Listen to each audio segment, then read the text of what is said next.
Phuket's real estate market. You won't believe what's going on over there. Oh, really? What's that? So there was this massive crackdown. It was called, get this, Operation Nominee. Operation Nominee. Okay. Yeah, it was all about targeting these foreign nationals. They were using Thai nominees to illegally own businesses. You should They say. made over 200 arrests. Wow. Yeah, mostly Russians were arrested, and they seized like 1.5 billion baht in assets. That is a lot. Yeah, crazy. Yeah, that's not just like a few isolated cases. It sounds like the Thai authorities are really trying to send a message. Yeah, for sure. The Economic Crime Suppression Division, they call it ECSD. Oh. Yeah, they were the main agency involved in the assets that they seized. It's pretty telling, I think. Bank accounts, land documents, they even took 96 condos. Whoa. Yeah. Passports, work permits, company stamps, even electronic devices. It sounds like they were uncovering a secret network. Wow. Yeah. It's like a spy movie or something. Oh, right. Makes you wonder how long this has been happening. How many people are involved? Right. So why target foreigners in the first place, though? What's the issue with them owning a business in Thailand? So Thailand has this thing called the Foreign Business Act. Okay. It's been around for a really long time, actually. Okay. It basically protects local businesses and industries. Okay. How does it work? Limits foreign ownership to 49% in certain sectors. Oh, okay. So let's say you're a foreigner, right? You want to start a business. Right. One of these industries where there are restrictions, you can't just own it all yourself. You need a Thai partner to own the majority. Oh, I see. Yeah. So they were basically trying to skirt around that 49% rule by using these nominees as a front. Yep. That makes sense. Why 49% though? Good question. So when they first introduced the act, Thailand's economy was still developing. Oh, okay. The government wanted foreign investment, but they wanted to be sure that Thai businesses and workers weren't being pushed out. So that 49% limit, it was kind of a compromise. It allowed foreign expertise, capital to come in, but it gave Thai citizens control of their own economy. Okay, yeah. It makes sense. How does this Phuket crackdown fit into all of this? Is it just about following the rules, or is there something else going on? Well, if you look at when this happened, it definitely seems connected to the increase in Russians in Phuket. Since the war in Ukraine started, I mean. Yeah, okay. And remember that list of seized assets I mentioned? Yeah. A lot of those were linked to Russians. Oh, wow. It seems like a lot of them, maybe looking for like a safe haven or maybe new business opportunities, have been moving to Phuket. Okay. Actually, the number of Russians going to Phuket has like doubled in the last year. Wow. So are the authorities worried that these Russian investors are going to push out local businesses and drive up prices? I mean, we are talking about thousands of Russians. Yeah, exactly. With that many people coming in, you've got to worry about economic disruption, inflation of real estate prices, even Thai workers losing their jobs. It's a tricky balance. Thailand wants foreign investment, but not if it hurts its own citizens. Yeah, that makes sense. So they're walking a tightrope. Yeah, I guess you could say that. They want the money, but they want to protect their own people and businesses. Seems like this crackdown is how they're trying to do that. Yeah, pretty much. How do they find these schemes in the first place, though? So Thailand has been dealing with nominee arrangements for a long time now. They're pretty good at spotting them, actually. They look for patterns, Uh-huh. Like if there's a sudden influx of foreigners and at the same time a bunch of new business registrations pop up, Right. particularly in areas where foreign ownership is restricted, that kind of thing definitely raises red flags. Uh-huh. They also track financial transactions, looking for anything that seems suspicious. Okay, so like boots on the ground investigation and financial analysis all combined. Yeah, exactly. It's kind of like detective work, Mm-hmm. They gather the evidence, build their case, and then they make their move. And in this case, it looks like they had enough to get those arrest warrants for over 200 people. Yeah, that's huge. Yeah. This list of assets they seized is crazy.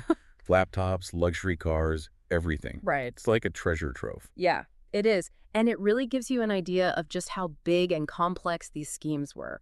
Some of them were clearly very elaborate, with multiple shell companies and all these tangled financial transactions. So what's going to happen to the people they arrested? Oh, they're in big trouble. The Foreign Business Act has some pretty serious penalties. They could go to jail, pay huge fines. Wow. And this will definitely hurt their chances of investing in Thailand in the future. They'll probably be blacklisted and could even get deported.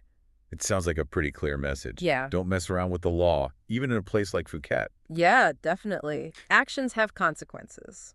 This brings up a bigger question, though. How is this going to affect foreign investment in Thailand overall? That's the million-dollar question, isn't it? This crackdown is a big deal. It shows that Thailand is serious about enforcing the rules. Right. I think it's going to make foreign investors think twice before coming to Thailand, especially if they were thinking of using nominees. It's a risky game now, and the stakes are high. So this could be a turning point for foreign investment in Thailand. What do you think the long-term effects might be? It's hard to say for sure, but I can see a few different scenarios. On one hand, this could lead to more transparency in foreign investments. Investors might be more cautious and look for legal ways to do business in Thailand. It might even encourage them to try different models like joint ventures or partnerships with Thai companies that are more in line with the Yeah, regulations. okay. Yeah. So this crackdown could actually encourage better foreign investment. That's kind of interesting. Yeah, it's possible. Thailand really needs to find that balance, you know? Yeah. Attract foreign capital, but still protect local interests. What's happening in Phuket's kind of a test case, maybe? But won't stricter enforcement make Thailand less appealing to foreign investors? I mean, nobody wants to deal with a bunch of extra hurdles, right? True, but think about it this way. For the investors who want to play by the rules, the legitimate ones, Yeah. this could be a good thing, actually. It makes things fairer for everyone, less unfair competition, and it creates a more stable business environment. People can predict what's going to happen. I see. So if everyone's following the same rules, it's a fairer system overall. Exactly. In the long run, that stability is probably more attractive to investors than a market where anything goes, builds trust in the Thai economy. This whole situation got me thinking about the global picture.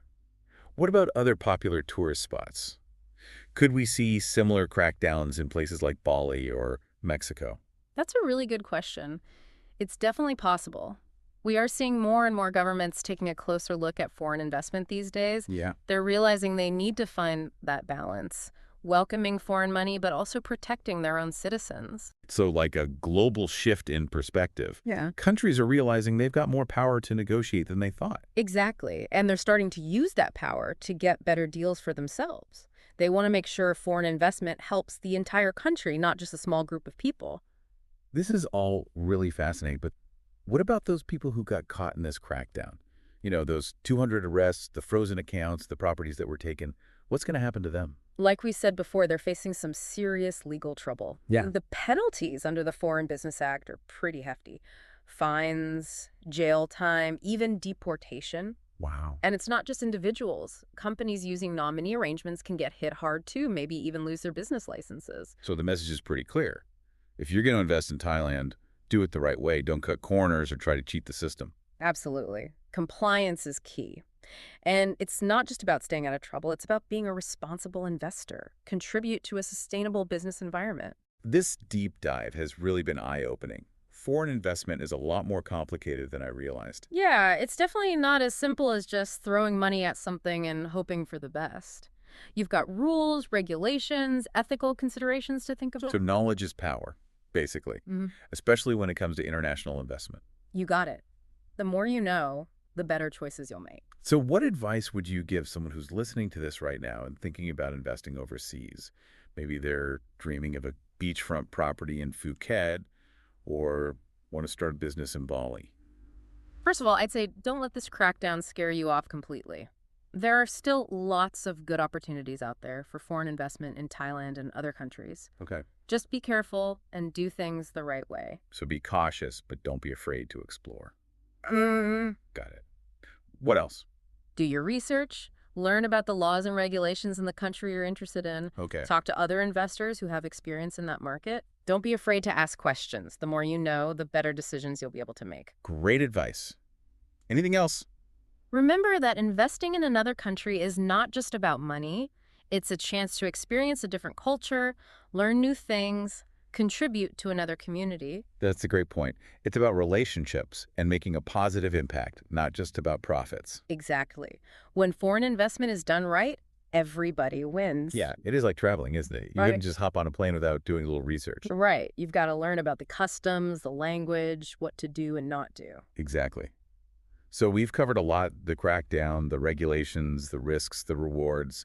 What's the big takeaway you want listeners to remember? I think the most important thing is to remember that foreign investment can be a really good thing. Yeah, It can create jobs, help the economy grow, and encourage people to share their cultures. definitely. But it's our responsibility as investors to make sure that those investments are done ethically and in a way that benefits everyone involved. Not just about making money, right? Yeah. It's about making a difference. Exactly. When we approach foreign investment with that mindset, I think we can create a better world for everyone. This deep dive has been so insightful. I have a whole new perspective on foreign investment now. I'm glad to hear that. It's something I'm really passionate about. And I think these conversations are important, shedding light on the challenges and the opportunities. Well, you've certainly done that today.